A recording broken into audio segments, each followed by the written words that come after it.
Yeah, beloved, you are welcome to this channel. This is Time with the Prophet Kez Williams. If you are watching me, I want you to subscribe to this channel for your spiritual growth. This is where you receive spiritual enlightenment that will enhance your ability for you to excel spiritually. Child of God, today we are looking at nature and the service of God. Nature and the service of God. How you can use nature to serve God, and how you can also benefit from nature spiritually. I want us to understand this mystery that if one does not understand nature, he cannot serve God. If you don't understand nature, it is very difficult for you to see the power of God and also to understand the Creator and to see His power. In the Bible, you saw this very example. Prophet Elisha, when the water was bitter, when the river was very bitter, and anybody who takes of the water, the women are getting miscarriage, and the water wasn't drinkable at all. When they reported to the prophet Elisha, the Bible says he used the earthenware bowl and a sword to heal the waters. Now, why would the prophet use the earthen bowl, that is a clay bowl, and sword to heal the water? He could have said, water be healed, and the water will be healed. But here is the case, he used an item in order to heal the water. That tells you that God, in His own manifold wisdom, He works through creatures. God uses nature to manifest His power. He uses nature to manifest His power. Now, when you look at another example, after Jesus had healed the blind man with his spit, when Jesus spat on the ground and he rubbed the soil and he healed the blind man, he said that go into the river Siloam and wash your face, your eyes. And after the blind man has done that, his sight was recovered. It tells you that God Himself and the Son of God Himself does not underrate nature and the things that constitute nature. He makes use of them to manifest the power of God. Now today, if I want you to understand that if you are serving God and you neglect nature, there is no way you can see the power of God. Now, before a man of God will be ordained as a priest or a prophet or a pastor over the people of God, first of all, they have to anoint the man of God with a horn of oil. Now, the horn is taken from the cow, okay, or the deer. Now, they use this horn and they pour oil inside to anoint somebody over the church. Now, the horn was taken from a cattle. You see, we are making use of nature to see the power of God. Now, somebody may ask, what is in the horn which makes it so unique? What is the horn, the use of the horn at all? Now, there is some mystical powers in the horn of that animal they call the cattle, okay, or the cow, or the deer. There is a supernatural power in it. That is why they use that one to anoint somebody over the church. Now, the oil which is poured into the horn, the oil is also obtained from a tree, and a tree is part of nature. that is the fruit of olive tree, is part of nature.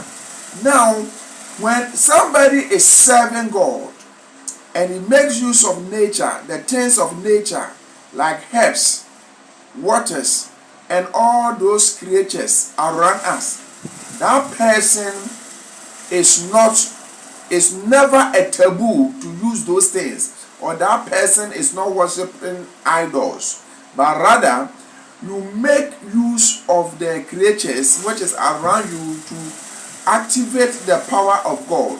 But there is this difference. You are not supposed to serve or to make any creature or anything you make out of creature your God, or for the thing to take the place of God. No, that one is an abomination, and it is when you do that, you are an idol worshiper. So, child of God, this is the difference.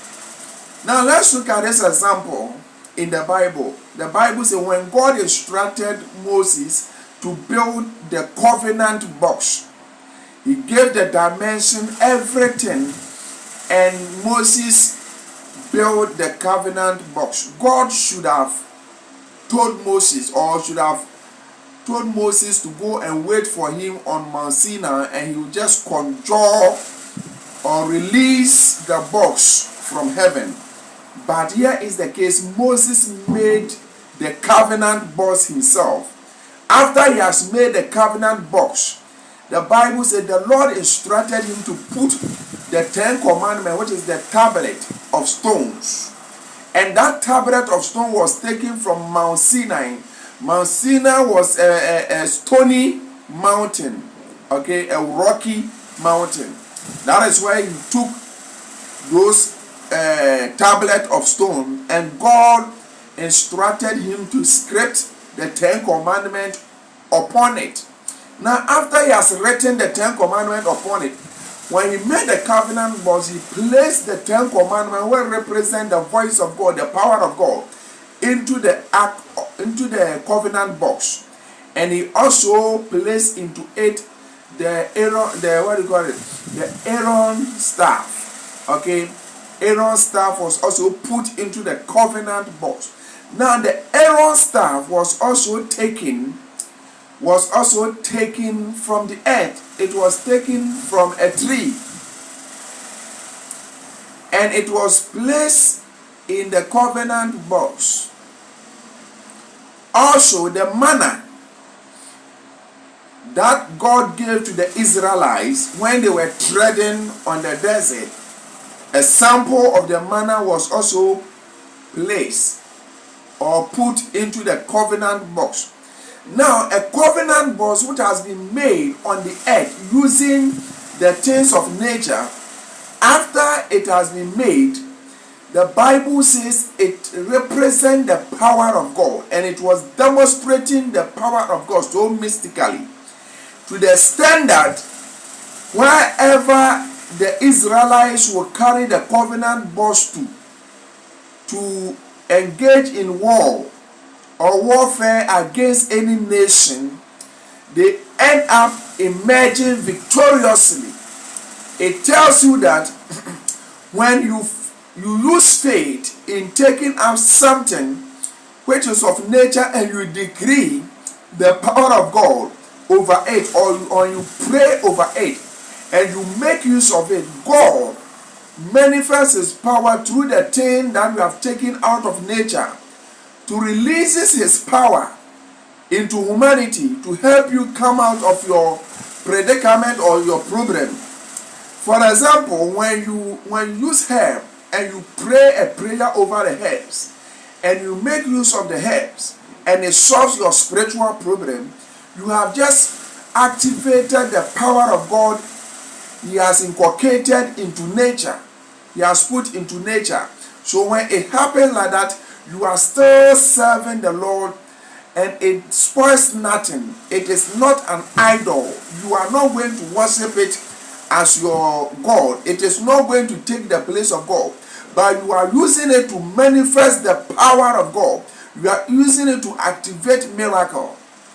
Child of Lord, let's look at this example The Bible says in the 2 Kings chapter 6, the Bible says something that when the children of the prophet or the sons of the prophet find out that where they were sleeping were not enough, so they said to themselves that they are going to cut up a wood or timber in order to come and establish or extend their building so that they can live there successfully and get their comfort. And they reported unto the prophet Elisha, and they pleaded with the prophet Elisha to go with them. Once they were going, they went to borrow an axe. So whilst they were cutting down the tree, the axe head fell into the river, into a river, and they were terrified. And one of them shouted, "Alas, for the axe head has fallen into the river." So the prophet, which represents the voice of God among them, came and he asked them, "Where did the axe head fall?" And they showed him that, "For it fell in this place." And after they have shown the prophet where it has fallen, the prophet